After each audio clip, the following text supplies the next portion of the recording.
Title: You can borrow time, but don't ever return it. It started with a scratched-out note inside a used book I bought from a sidewalk stall near the train station. The stall wasn't there the next day, but that wasn't the part that got to me. The note was handwritten in frantic, looping scrawl, tucked between pages of an old physics manual. It read, "Time doesn't forget. When you borrow it, you owe it back." I didn't. Now it comes to collect, piece by piece. I laughed, honestly. I assumed it was some quirky promotional gimmick or a creative writing student's discarded experiment. But when I opened the manual again at night, there were new lines on the note, in different ink, with my name written at the top. The next day, I lost 3 hours. I didn't sleep in. I didn't black out. I was aware, in the sense that my body was moving and working. My coworkers even said I looked distant but functional, but I remember nothing. No sights. No thoughts. Just a blink, and I was standing in the break room with cold coffee in my hand and the worst headache I've ever had. My hands were trembling. My phone log showed a missed call from an unsaved number at 3:03 p.m., and when I played the voicemail, there was no voice. Just a ticking clock and soft breathing. The next day, I lost 5 hours. That's when I started to panic. I went back to the book, and now the note had grown. More words. More warnings. Never try to return time, it said. Never wish to undo it. Never meet your past self. The collector watches those who attempt a refund. Beneath it, a crude sketch of a figure with a clock face for a head and long, many jointed arms reaching through a spiraling funnel of Roman numerals. I thought it was a joke, until I saw the same figure in the background of a photo I took on my phone. Not once. 4 times. 4 separate photos. Always closer. Always behind me. By then, I was forgetting things. My neighbor's name. My apartment number. At first, it was annoying. Then it was horrifying. I walked into someone else's apartment and started making dinner like I lived there. They were on vacation, the police told me. No one saw me enter. I don't remember leaving. It escalated. Days went missing. I tried to outsmart it, alarms, cameras, even staying awake for 36 hours straight. Didn't matter. It doesn't come like sleep. It comes like payment. The final time I saw the note, it was etched into the bathroom mirror. Not written.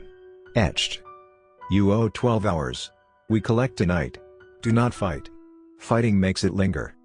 So here's what I've learned. Here are the rules, if you ever come across the same book. Or worse, if you've already borrowed time, maybe a wish, a second chance, a moment you weren't supposed to survive.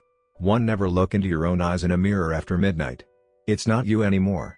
2. When you hear ticking with no clock nearby, leave immediately. Don't pack. Just leave.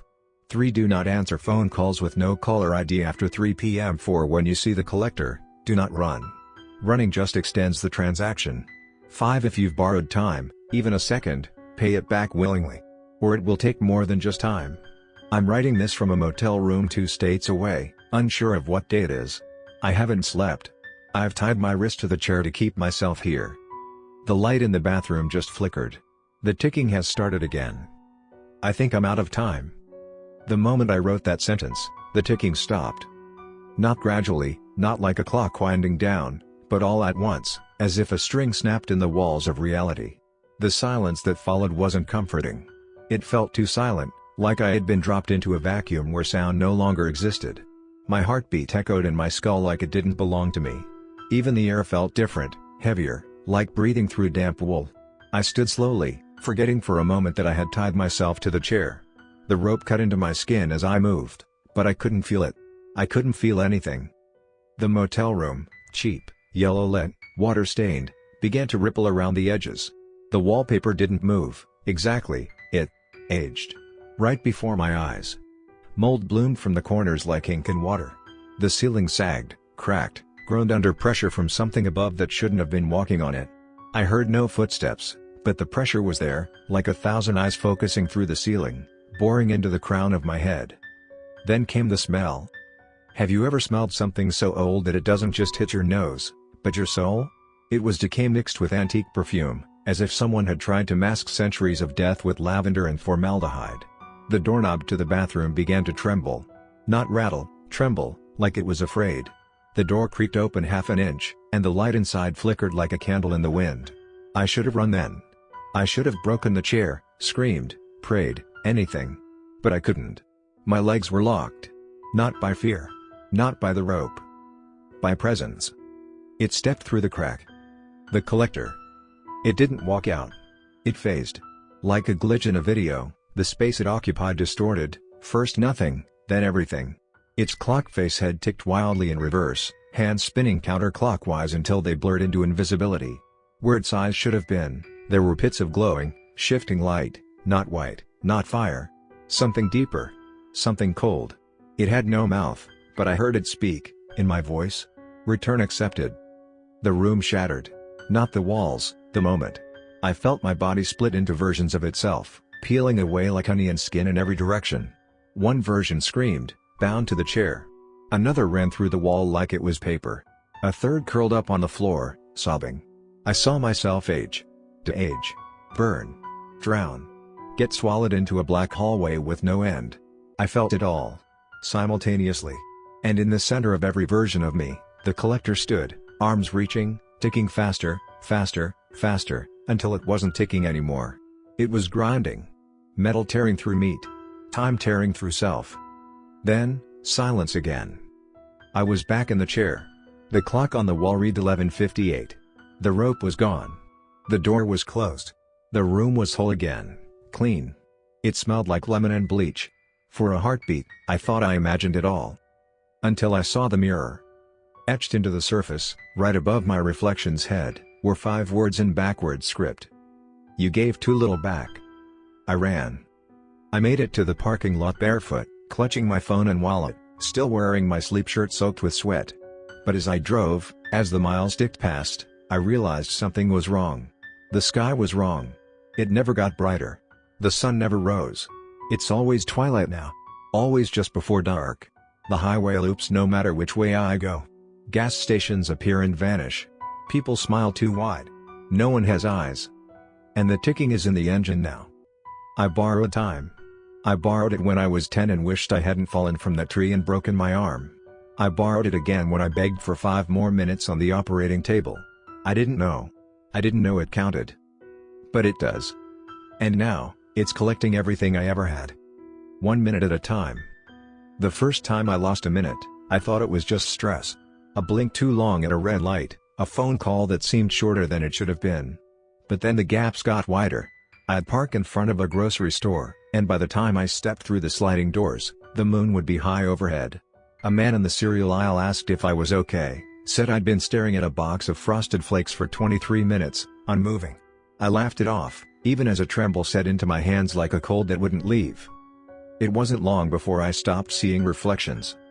Not just in mirrors, windows, polished chrome, puddles. No matter where I looked, it was like my image was always a second late. Like whatever I was had already moved on, leaving something behind that hadn't caught up yet. I'd wave, and the reflection wouldn't. Or worse, it would smile when I didn't. I started sleeping in gas stations. Never the same one twice. I thought maybe if I kept moving, it wouldn't find me. But every time I closed my eyes, I'd hear it, the sound of 100 ticking watches, all slightly out of sync. Then a slow, heavy breath. And sometimes, just sometimes, I'd wake up with dried tears on my face and memories I didn't recognize, funerals I never attended, people I never met, names that felt like I should have known them. Was it collecting more than time? It was about that I stopped remembering dreams. Not because I wasn't having them, but because something else was using them. I'd catch glimpses at the edge of waking. A scorched hallway filled with clocks, all melting like wax. A figure made of bent hands and brass bones, walking endlessly in circles, dragging a bag filled with whispering voices. And once, just once, I heard a voice from behind a door I didn't remember closing. It said, "He asked for forever. He never gave it back." I don't know who he was. Maybe it was me. Maybe it will be me. Days blend now. People blur. I swear I saw my mother in the face of a cashier 2 towns over, except my mother's been dead 5 years. The cashier smiled, handed me my receipt, and said in my mother's voice, "You're getting close, baby. Better pack light." I lost 20 minutes standing there, frozen. Last night, I watched the stars flicker out, one by one. Not dimming. Blipping. Like someone was deleting them. And the sky behind them wasn't black. It was something else. A canvas being torn open. I could feel the collector's eyes watching me through it, glowing like furnace coals, patient and vast. I tried to write down everything I could, not to save myself, but to anchor myself. If I can read it, maybe it means I'm still here. Still whole. But the words are changing. I'll go back to an old page and find paragraphs rewritten in handwriting I don't recognize. Entire entries gone. Yesterday, my journal was missing 10 pages, all torn cleanly, methodically, as if by a gloved hand. I found one page pinned to the wall with a rusty nail, even though I never put it there. It just said, "You've been collected. You just haven't noticed yet." And that's when I knew. This isn't about running anymore. It's not about escape. You can't undo what you borrowed. You can't return what you spent. It's part of you now, stitched into your breath, your memories, your bones. He isn't chasing you because he's angry. He's not a monster, or a demon, or some figment of madness. He's a balance sheet. A debt that doesn't forget. And when your time is up, you won't hear a roar or a scream or a thunderous boom. You'll hear the smallest click. And suddenly, you'll be 1 minute behind. Forever.